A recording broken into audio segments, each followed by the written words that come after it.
आपल्यासाठी आनंदाची गोष्ट आहे।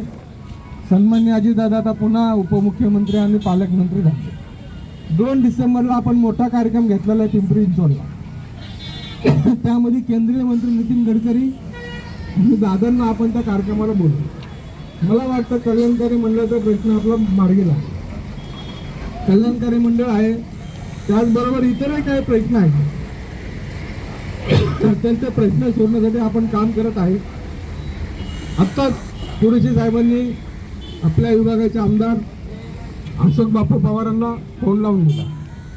त्यांना आपण त्यांचे तुमचे जे काही प्रश्न आहेत त्यांना त्या कानापर्यंत पोहोचले लक्षात घ्या।